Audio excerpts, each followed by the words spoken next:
Sa putong ito, makakausap natin ang political analyst na si Jesus Falsis. Magandang hapon po, Ginoong Falsis, at welcome back sa Arangkada Balita. Magandang hapon, Sir Jack. Mag-isa ka lang ba ngayon? Yes, ano mo na si partner. Hindi, kasama ko na si partner pero nandiyan lang siya, may iniinda lang sa kanyang lalamunan. Pero nandito Magandang hapon sa inyong nakikinig lang lahat. siya, nag-monitor. Yes. Attorney, Sir Jess, ganito, no? Tuwi na lang may nangyayaring ganitong classic incident wherein minor ang involved. Laging nabubuhay yung sinasabi na yung sa juvenile justice law natin. So doon na naman isinisisi. Ano ang reaction nyo dyan? Oo nga eh. At saka ang kailangan nating tingnan dyan, may mga chat messages. Di umano, itong mga bata na nag-uusap sila actually tungkol sa juvenile justice law na 14 ako, 15 ka, na wala tayong sala, ang 14 pag ano daw, gumawa ng krimen or makakalaya daw ng 18 to 21. So may chat messages itong dalawang bata na actually grounded or based on fake news.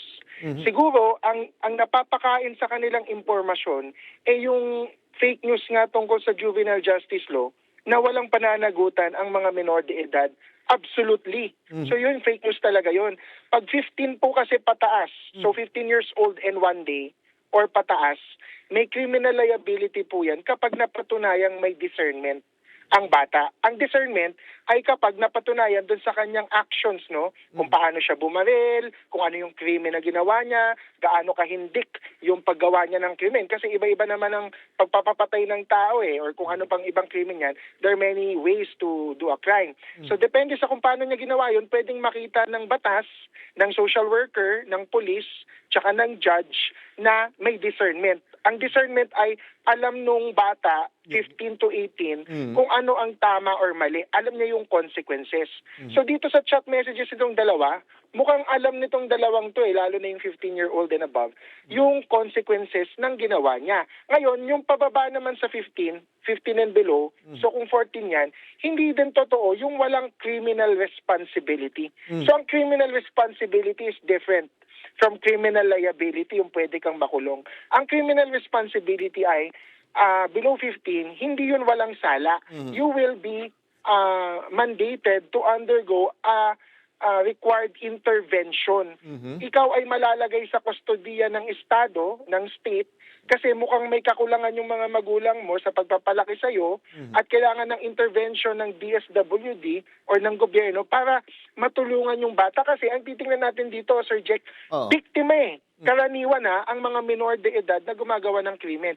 Oo, nakakalungkot, tsaka kahindik-hindik talaga, kunwari may pinatay sila, talagang mali yun. And syempre may nararamdaman yung mga naulila nung mga namatayan, no? Pero titingnan din natin kasi, biktima na yung mga namatay, biktima pa itong mga bata, at paano natin mapatunayan na biktima ito? Ito nga, ang kinakain nila, fake news, na wala silang liability sa batas, kaya nagplano-plano sila or nagbibiruan sila sa chat nila na kung pumatay tayo or kung gawin natin to, walang sala or makakalaya daw ng 18 to 21. Pag 18 to 21, papaalisin na daw sa kulungan. Fake news. So biktima talaga itong mga bata, biktima ng bad parenting, biktima ng loose firearms. Kasi bago tayo mag-usap, Sir Jack, ito actually yung pangalawa kong punto, hindi siya problema ng batas Parang ang pangpansin ko sa issue na to, problema siya ng loose firearms. May kamalian dito yung police na tiyahin or tita nung bata, tsaka yung isang security agency, paano na pa sa kamay nitong mga bata yung baril. Kasi kung hindi naman nila mahawak yung baril, kasi sa United States, di ba, iba ang karanasan nila doon, mas malawak ang school shootings sa USA kasi madali bumili or mag-access ng guns not just for minors but even minors. Sa USA, they can buy guns easily and usually semi-automatic or automatic. Ito nga, hindi pa to semi-automatic yung ginamit na nahawakan nila. Pero sa Pilipinas, hindi ganun kadali makakuha ng baril. So, kaya nila nagawa yung krimen na yan, kasi yung tita ng isang bata dyan na pulis, mukhang may mga pictures na lumalabas, initial evidence, na natuturuan niya yung bata paano gumamit ng baril. So, ang tanong, bakit nakuha nung bata yung baril nung police. Nung- So tama lang child. yung PNP Oo. na nilagay na sa restrictive custody itong child. So nakakalungkot talaga yung sitwasyon, nakakalungkot na pinupolitika ang juvenile justice law, nakakalungkot na hindi nakikita yung tamang issue, which is loose firearms tsaka bad parenting. Tsaka yun nga yung sinabi nyo, yung fake news nga, kung yun ang kumbaga doon sila humugot din ng lakas ng loob doon sa fake news po na yun. Ayun nga, kasi ano to sa Tacloban, sa Visayas, Mindanao, no, hindi naman natin sinasabi na less informed sila or what. Pero yun nga, baka merong may nagkakalat kasi talaga dyan ng fake news. Dito kasi sa Metro Manila or sa mga urbanized areas, mas madaling i-debunk, mas kalat yung pagde-debunk ng fake news. So nakokontra yan na walang kasalanan ang bata. Baka sa Visayas at Mindanao or dyan sa lugar ng Tacloban, kung saan yung mga bata mismo, hindi na-debunk yung fake news. Kawawa na biktima sila nitong maling balita tungkol sa juvenile justice law na kailangan nating balikan. Kailan ba nagsimula ang fake news against juvenile justice law? Panahon ni Presidente Duterte. And hindi ito haka-haka, hindi ito biased opinion. Si President Duterte mismo ang umatake sa juvenile justice law noon. Sabi niya, nagpakalat siya ng fake news. Uso na daw ang mga criminal na bata kasi alam daw nila hindi sila huhulihin, magdadala lang daw sila ng birth certificate to prove na minor de edad sila, tapos hindi na daw sila aarestuin ng pulis.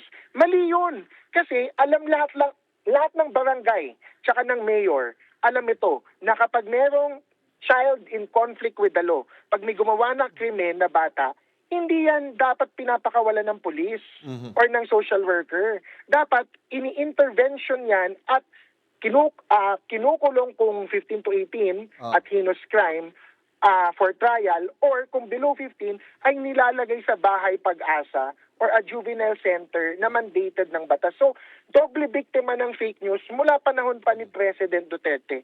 Pero yun nga, Sir Jesse, no? Yung isa ay 14 at isa yung 15. So ano to, iano sila under sa DSWD and they will be tried as adults eventually? Pag ano?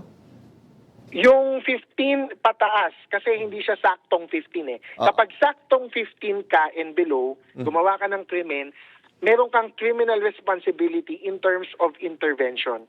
So, kailangan kang ilagay sa isang rehab or sa bahay pag-asa or a juvenile center ng municipality or city kung saan ka gumawa ng krimen. So, yun yung mangyayari doon sa 14-year-old. Doon sa 15-year-old, alam ko kasi hindi siya saktong 15. More than 15 na siya.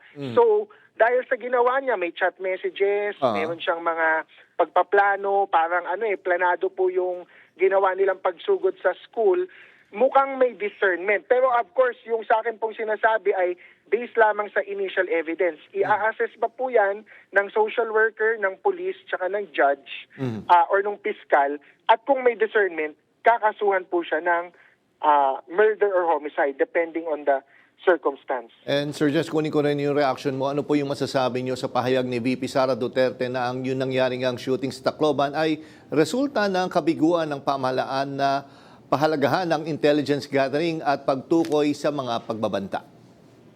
Napakalayo ng assessment ni Vice President Sara Duterte considering she was a former Department of Education Secretary. Bakit titingnan niya intelligence gathering ang problema na ang klaro naman, ito nga na pag-usapan natin, ang ugat ng issue na ito specifically and any other shooting using guns ay the problem of loose firearms and access to guns by these minors. Second, syempre, yung bad parenting. Kasi kung hindi ka naman na tuturuan ng masama, hindi na normalize yung violence. Kunwari, hindi ka kasama nung tita mo na police na parang tinetraining ka sa pagbabaril, tapos parang may impunity na naituturo sa'yo, hindi kailangan ng intelligence gathering. So, ang dating sa akin, itong statement ng ating Vice Presidente, parang walang ibang laman yung utak niya, kundi confidential funds. Kasi yung intelligence gathering naman yan, gagawin mo lang yan kung may confidential funds. Kailangan niya ng confidential funds for you to conduct intelligence gathering. Magbabayad ka ng reward, magbabayad ka ng information, kukuha ka ng confidential agent. So, ang naisip ko talaga sa statement niya, parang hindi siya naging Education Secretary, parang utak, confidential funds lang talaga yung nasa laman ng isip niya. At nakaka-disturb yan na kung siya ay candidate for president in 2028, nag-announce siya na tatakbo siya, bakit ganyan mag-isip ang isang kandidato? Hindi niya makita yung tamang assessment or diagnosis kung ano yung cause ng problem and ano yung tamang solusyon. At mukhang nakakita siya ng pagkakataon para i-justify yung dati nating yung kine-question ng mga taong bayan na bakit kailangan ng confidential fund ng DepEd. So Ayun nakakuha nga. siya ng pagkakataon. Tama po kayo kasi parang ang gusto niyang i-justify nung panahon niya, kaya siya may confidential funds nung DepEd secretary siya, ay dahil may mga ganitong threats. Pero saan mo gagamitin yung intelligence gathering sa dalawang batang ito? Nagchat-chat sila doon sa isang game or doon sa isang chat box na naman yung intelligence, ano mo maano yan? Kailangan mong i-wiretap or titingnan mo lahat ng social media ng lahat ng bata? Hindi yan angkop sa sitwasyon ng mga minor de edad. Kung merong ganyang na ng intelligence gathering, mas mape-prevent sana yan kung tama yung pagtuturo ng magulang at ng mga teacher at walang normalization of violence like Oplan Tokhang, like the Dutertes, when they normalize violence, na patayan lang ng patayan. Kailangan maturo ng gobyerno na ito, ngayon sa bagong administrasyon na to, na violence does not pay. Yung Oplan Tokhang, pinadala si President Duterte sa ICC for accountability. Si Senator Bato, dapat maaresto kasi sila ang mga promotor na violence ang solution. So baka itong mga bata, ang nakita nila, naisip nila, violence is the solution. We have to remember, Sir Jack, hindi malayong connection ito ha. Lumaki itong mga 14 or 15 years old. Kailan? Nung panahon ni Duterte. Mga 6, 7 years old sila or 10 years old. Until now, naging 14 or 15. Lumaki sila sa panahon na talagang naririnig mo sa balita, ang naririnig mo sa mga magulang mo, naririnig mo sa komunidad mo, ay patayin ang mga adik at yun ang solusyon. Okay. So na-normalize po yung violence. Sige po. Naku, maraming salamat po, Sir Jess Falsi, sa oras na binigay mo dito sa Arangkada Balita. Magandang gabi, sir. At mag-ingat po kayo. Maraming salamat, Sir Jake. Maraming salamat sa lahat po ng nakikinig. Mabuhay ka, sir.